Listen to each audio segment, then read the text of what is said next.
Salut à tous, bienvenue sur JB Aubert. Pendant que les États-Unis se battent encore pour rouvrir le détroit d'Ormuz, Trump s'est retrouvé dans cette situation et cela vaut la peine de revenir sur la façon dont nous en sommes arrivés à la situation stratégique et géopolitique dans laquelle nous nous trouvons aujourd'hui. Voilà ce qui arrive quand la politique étrangère est traitée comme un rassemblement électoral avec un meilleur éclairage et des conséquences pires. Principalement, il est allé à la guerre avec l'idée, bien ancrée dans la tête, que les États-Unis, à n'importe quel moment, simplement en projetant leur puissance, allaient instantanément écraser quiconque se mettrait sur leur chemin. C'est la théorie habituelle selon laquelle, si la conférence de presse a l'air assez musclée, la réalité est censée capituler au signal. Il a cette fausse impression de la manière dont les guerres se mènent, tirée des films, des romans de Tom Clancy et du succès limité qu'il a connu au Venezuela, où il a projeté sa puissance. Delta Force est sorti pour mener un raid habité. Nous avons largué toutes ces bombes et boum, soudainement le régime s'effondre. Mais nous savons tous que le régime ne s'est pas effondré. C'était une entente et toute l'infrastructure du pays ainsi que sa direction sont restées en place. La seule chose qu'il a faite, c'est sortir 2 personnes du pays. Mais il en est devenu fasciné. Pour Trump, une scène tape à l'œil suffit toujours à vendre une suite, même quand le premier scénario n'a jamais vraiment marché. Et comme il l'a dit l'autre jour, la raison pour laquelle il est allé à la guerre contre l'Iran, c'est parce qu'il savait qu'il allait toujours le faire. Donc pour Trump, c'est plus une aspiration qu'une action visant réellement à faire du bien au peuple iranien. Parce que s'il avait voulu faire du bien au peuple iranien, il aurait lancé des attaques en janvier. Nous avions la capacité de mener des frappes aériennes en janvier en appui aux manifestations, alors que des centaines de milliers de personnes descendaient dans la rue et que, au bout du compte, 30 000 personnes ou plus ont été massacrées sur la promesse que les États-Unis viendraient les aider. Donc, nous sommes là où nous sommes parce que c'est Donald Trump qui nous y a placés. Pas beaucoup de prévoyance, pas beaucoup de planification, sauf pour la composante où l'on largue les bombes. Et littéralement aucune stratégie ici. Le plan semble commencer après le slogan et se terminer avant la carte. Joe Kent, le chef du contre-terrorisme de Trump, est l'un de ceux qui sont particulièrement mécontents de cette orientation. Il a démissionné pour protester contre la guerre avec l'Iran en disant que l'Iran ne représentait pas une menace imminente. Il affirme qu'il s'agit d'une guerre que les États-Unis mènent au nom d'Israël, et cela va réellement faire mal à Trump. Joe Kent n'est pas le sycophante habituel qu'on voit dans l'entourage de Trump. Et cela compte, parce qu'il est plus difficile de balayer un avertissement sérieux du revers de la main quand il ne vient pas d'une autre personne en train de collectionner des points de loyauté pour la télé câblée. En fait, c'est un officier décoré des forces spéciales. Sa femme, comme moi, était cryptologue dans la marine. Elle était affectée aux opérations spéciales et a malheureusement perdu la vie en Syrie. Joe a tenté de se faire élire au Congrès, n'a pas été élu, puis la Maison-Blanche l'a amené, vous savez, comme le tireur, pour prendre la tête du National Counter-Terrorism Center à la Central Intelligence Agency. C'était en fait l'un des rares choix responsables et judicieux qu'a fait l'administration. Si vous regardez certains des conseillers spéciaux qui sont au-dessus de lui en matière de contre-terrorisme et de politique de sécurité nationale, ils sont absolument horribles. Des gens qui n'ont jamais travaillé dans ce domaine ou qui étaient tout simplement très mauvais. Donc Joe Kent était quelqu'un de solide et de compétent pour ce poste. Ce qui rend sa démission encore plus lourde, parce que même cette Maison-Blanche tombe parfois par hasard sur une embauche compétente avant de la faire fuir avec son propre chaos. Mais en disant que la guerre n'est pas justifiée, qu'il n'y a pas de plan, et qu'il démissionne parce que nous menons une guerre pour Israël, il ramène aussi ce courant de théorie du complot antisémite qui traverse environ la moitié du mouvement MAGA. Une moitié d'entre eux, ce sont tout simplement d'horribles néo-nazis, des antisémites à peine voilés, et l'autre moitié, ce sont ces fanatiques pro-Israël, ces cheerleaders qui élèvent Bibi Netanyahou au-dessus de Trump, et cela fait de bien étranges compagnons de lit. C'est une coalition instable, tenue ensemble surtout par le ressentiment, le volume et l'idée que la contradiction est le problème de quelqu'un d'autre. Il représente le type macho, toxiquement masculin, les armes en avant, en tenue camouflage, à la mâchoire taillée au couteau, le gars des forces spéciales, et Maga adore ce personnage. Mais maintenant, ce personnage est techniquement anti-Trump. Il dira probablement encore « j'aime Trump », mais maintenant il faut mettre ce type, littéralement, GI. Joe, à côté d'un type quelconque comme Donald Trump, que Maga adore d'un amour pathologique, presque comme un culte. C'est une image difficile pour un mouvement qui préfère habituellement que sa force soit posée, bronzée et vendue comme de la marchandise. Scott Bessant est l'une des personnes qui reste fidèle à Trump. Il a dit hier qu'il n'avait aucun problème avec les navires iraniens et avec certains alliés de l'Iran ou des pays ayant de meilleures relations avec l'Iran qui font passer leurs navires par les détroits et se font permettre de le faire par l'Iran. Il dit que les États-Unis sont d'accord avec ça. C'est une assez grosse concession parce que les États-Unis disent essentiellement qu'ils sont d'accord pour que l'Iran décide qui peut utiliser le détroit. Alors, après tout le battage de torse, la politique commence à ressembler à ceci. L'Iran garde la porte et Washington garde ses éléments de langage. D'abord, il faut regarder quels étaient, selon eux, les objectifs de cette guerre. Le premier volet était censé être un changement de régime. Ils ont laissé Israël mener une frappe de décapitation à midi le premier jour de la guerre, le 28 février, et tuer la haute direction et les conseillers principaux, y compris le guide suprême de 29 ans, Ali Khamenei. Ce que cela a fait, au fond, en tuant ses hauts commandants, des hommes dans la soixantaine avancée et la soixante-dizaine, alors que le guide suprême était à la fin de la quatre-vingtaine, c'est donner à l'Iran une amélioration de sa direction, parce que nous avons éliminé toute une classe de vieux hommes prudents, et maintenant son fils est le guide suprême, beaucoup plus militant, ancien commandant de combat à 17 ans pendant la guerre Iran-Irak pendant 1 an. Donc il a vu assez de sang dans les rues, il a contribué à former la milice du Basij. Ces 800 000 personnes qui maintiennent le contrôle des gens dans les rues, les types qui roulent maintenant chaque nuit à moto et en camionnette pour imposer le blackout, le couvre-feu et traquer les espions israéliens. Il a été, avec son père, l'architecte de certains des éléments les plus durs de ce gouvernement. Donc, nous avons simplement échangé un OG extrémiste radical de 89 ans contre un OG radical jeune et montant. Je ne suis pas du tout certain que ce soit une bonne idée. Voilà à quoi ressemble le génie stratégique quand la brochure promet une libération et que les petits caractères livrent une planification de succession pour des hommes plus durs. Maintenant, appliquons cela à ce que fait l'Iran. Oui, nous avons détruit leur force aérienne. Oui, nous avons détruit leur marine. Oui, nous avons détruit leur défense aérienne. Oui, nous avons offert à la Chine un boom de vente d'armes pour les 2 prochaines décennies parce que tout doit être remplacé et l'Iran a les ressources pour le faire. Mais comme nous n'avons pas obtenu de changement de régime, nous n'avons pas obtenu non plus l'effondrement du régime.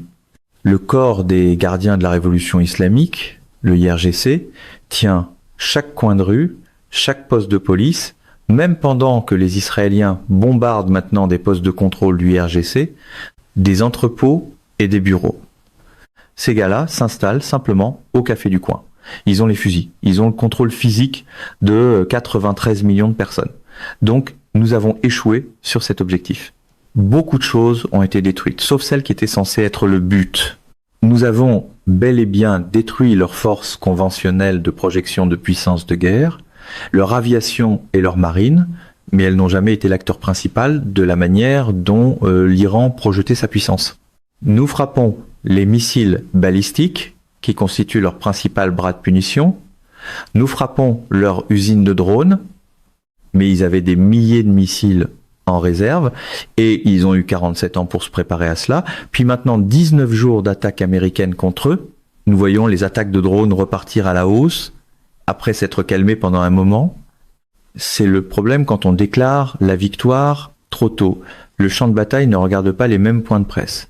le golfe Persique et le détroit d'Ormuz sont des endroits que j'ai traversés de nombreuses fois par ce que nous appelons le TSS, avec la péninsule de Musandam à ma gauche et l'Iran à ma droite, avec la base, une falaise montagneuse de 3000 pieds de haut qui nous surplombe dans un corridor étroit d'1 mille par 1 mille, ce que nous appelons le dispositif de séparation du trafic, une ligne de navires qui entrent, une ligne de navires qui sortent. L'Iran domine cela, mais jusqu'ici, il ne l'a pas dominé avec la marine qui a été coulée. Trump se vantait de 100 bateaux coulés, 43 d'entre eux étaient des navires de guerre, c'était en réalité une marine de parade. Mais cela n'a jamais été la force de l'Iran. La force de l'Iran dans le détroit d'Ormuz a toujours été la guerre clandestine et asymétrique, mines, missiles antinavires, drones antinavires lancés par les airs, bateaux suicides sans pilote, torpilles suicides sans pilote et vedettes rapides avec des milliers de soldats des gardiens de la révolution à bord. Le camp de Trump continue d'afficher le tableau de marque du mauvais match. La plupart de ses moyens se sont matérialisés, sauf les gars du Rev Guard et les bateaux. Nous avons vu plusieurs frappes de bateaux avec des drones suicides, des appareils, des drones Shahed aussi, des bateaux suicides, au moins 4 bateaux suicides. Nous en avons eu un dans le nord, à Bassora, qui a coulé 2 navires avec une seule torpille suicide sans pilote, lancée par l'Iran dans une vidéo spectaculaire. Donc la capacité de l'Iran à projeter sa force à travers le Golfe, c'est en réalité sa capacité à menacer cette force à travers le Golfe. Cela peut littéralement être 5 gars, 10 gars et 2 ou 3 vedettes rapides tirant des roquettes qui peuvent se placer à côté d'un pétrolier chargé, fixer une mine ventouse sur votre coque, et il n'y a rien que vous puissiez faire. Ils s'éloignent et ça explose. Ou ils envoient un bateau suicide sans pilote et ça explose. Nous venons d'en avoir un hier soir, une frappe de drone contre un navire au large de Fujairah. C'est le genre de guerre qui se moque du nombre de fois où quelqu'un dit domination totale dans un micro. Que Scott Bessent dise oui, ça nous va avec l'Inde et la Chine, et que nous ayons maintenant vu un navire pakistanais pour l'ADNOC, un navire qui venait du site de l'Abu Dhabi National Oil Company, signifie qu'ils ont apparemment ce que nous appellerions un easy pass, un laissez-passer à péage. Mais pour l'utiliser, ils naviguent d'abord à travers les îles iraniennes pour être inspectés visuellement, puis reviennent ensuite vers le dispositif de séparation du trafic et non par la route normale. Donc l'Iran va obtenir ce revenu, la Chine ne sera pas empêchée, l'Inde manque cruellement de pétrole, elle en prend à la Russie, maintenant elle en prend à l'Iran. Et cela anéantit littéralement tout ce que nous étions censés faire. Ce régime ne va clairement nulle part. C'est un échec, il touche ses revenus pétroliers, c'est un échec. Il a encore la capacité de projeter sa puissance dans le détroit d'Ormuz et contre ses adversaires des États du Golfe qui ont soutenu les États-Unis. C'est un échec. Donc il se retrouve dans une situation gagnant-gagnant et Scott Bessent vient de leur remettre un billet de permission signé par le président des États-Unis. C'est fascinant. Après tout le tonnerre, la paperasse commence à ressembler drôlement à une capitulation avec image de marque. En ce qui concerne l'île de Karg, j'ai moi-même été au large de l'île de Karg dans le bon vieux temps des années 1980, quand je ne travaillais pas sur les missions spéciales auxquelles j'étais affecté, j'étais chargé d'observer la guerre Iran-Irak, d'observer les volets maritimes et aériens de ce conflit, l'Irak, faisant descendre des chasseurs Mirage dans le Golfe pour tenter de couler des pétroliers dans le bassin de l'île de Karg et dans divers autres endroits là-bas. Puis, en 1988, j'ai eu à combattre les Iraniens dans cette même zone. L'île de Karg se trouve en réalité dans la partie nord du Golfe.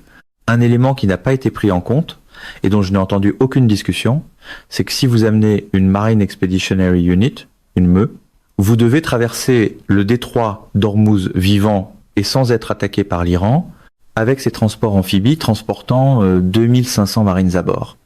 Le premier plan dont j'avais entendu parler n'était pas en fait de prendre l'île de Karg. Ça, c'était Trump. Trump disait « ce sont les joyaux de la couronne ». Lui et Lindsey Graham.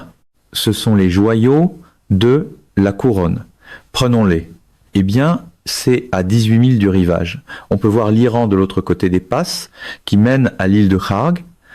Il y a aussi de hautes montagnes dans les 3000 et 4000 pieds, la chaîne nord du Zagros qui domine la mer face à l'île de Kharg. C'est plat. Ce n'est qu'un champ pétrolier avec une petite ville où l'on prend son café turc et son chicha et où il y a des lits et ils n'ont attaqué que des installations de défense qui sont là depuis le début de la guerre Iran-Irak. Dans l'univers de Trump, dire joyau de la couronne à voix haute passe souvent pour un concept opérationnel. Donc, si Trump fait quoi que ce soit, je ne pense pas qu'ils utiliseront les Marines. Je pense qu'ils utiliseront une force d'opération spéciale en hélicoptère au départ du Koweït et qu'ils pourront tout arroser là, bas, atterrir sur l'île et saisir le terminal. L'Iran pourrait aussi faire sauter le terminal, poser partout des engins explosifs improvisés, lancer des centaines de drones contre vous et vous faire vivre un enfer. Trump fera très probablement ce que j'appelle une démonstration aéroportée où ils entreront, tueront les membres du IRGC un par un, prendront les sites, feront sauter ce qu'ils n'ont pas bombardé l'autre jour, puis repartiront en disant qu'ils auraient pu le tenir. Cela cadrerait parfaitement avec le modèle, un maximum de spectacle, un minimum de capacité à durer et un tour de victoire avant même que la fumée se dissipe. L'autre chose dont nous avons entendu parler et sur laquelle j'ai écrit plusieurs substacks intitulés 1001 Arabian Nightmares, c'est que au départ, il voulait s'emparer de toutes les îles du détroit d'Ormuz afin de pouvoir effectivement contrôler les deux côtés du détroit d'Ormuz. Pour faire cela, il faudrait contrôler 100 000 à l'intérieur de l'Iran. Tant que quelqu'un dispose d'une connexion Wi-Fi ou de Starlink, il peut lancer des drones contre vous. On peut être assis à Isfahan, à 300 000 de là, en train de boire un bon café turc et de fumer un chicha devant la grande mosquée d'Isfahan, un magnifique site du patrimoine mondial, et couler des bateaux dans le golfe arabique. C'est la nature même de la guerre asymétrique et des drones télécommandés. Malheureusement pour les stratégies à coups de slogan, la géographie et la bande passante restent obstinément non partisanes. Ce discours sur un débarquement n'a rien de nouveau. Nous avons étudié cela en 1988, débarqué sur l'île de Larak, l'île d'Ormuz, l'île de Keshem, qui compte 54 villages, l'île de Hangam. Il faudrait aussi débarquer sur la Grande Tombe, la Petite Tombe, l'île d'Abou Moussa, que vous pourriez rendre aux Émirats Arabes Unis. Les Iraniens la leur ont prise, mais ils vont revenir. L'île de Syrie, l'île de Kish, l'île de Lavant, je remonte le Golfe. Même la toute petite île de Farsi. Et enfin, après encore 500 000 le long de la côte, on arrive à l'île de Kharg. C'est comme dire, je veux envahir les îles Shetland, mais je dois commencer à l'embouchure de la Tamise, sans penser que tout ce trajet risque d'être miné ou couvert de navires ou de missiles. Il faut y arriver vivant, et nous pourrions probablement le faire. Mais le risque de voir couler des navires avec 2500 marines à bord est énorme. Et s'ils mettaient toute la pression et lançaient sans missiles, et que vous ne les arrêtiez pas tous, la chose suivante que vous savez, c'est que vous avez le Sir Galahad, pour reprendre une analogie britannique. Vous avez essentiellement Goose Green avec des navires amphibies en feu dans une attaque à laquelle vous ne vous êtes pas préparé. Sans vouloir manquer de respect aux survivants, je pense que c'était un débarquement raté, mais bon sang, les gens devraient apprendre de l'histoire. Cette Maison Blanche ne se soucie pas de l'histoire. Elle ne se soucie pas de la planification. Et elle n'a aucun sens commun en matière de gestion des risques. L'armée fera tout ce que la Maison-Blanche lui ordonnera de faire, mais il faut s'attendre à des conséquences. C'est le problème récurrent d'un mouvement qui traite la prudence comme une faiblesse, jusqu'au moment où la facture arrive. Mesdames et messieurs, notre émission d'aujourd'hui s'arrête ici. Nous vous invitons à partager votre avis personnel dans la section des commentaires ci-dessous. JB Aubert vous salue et vous donne rendez-vous très bientôt.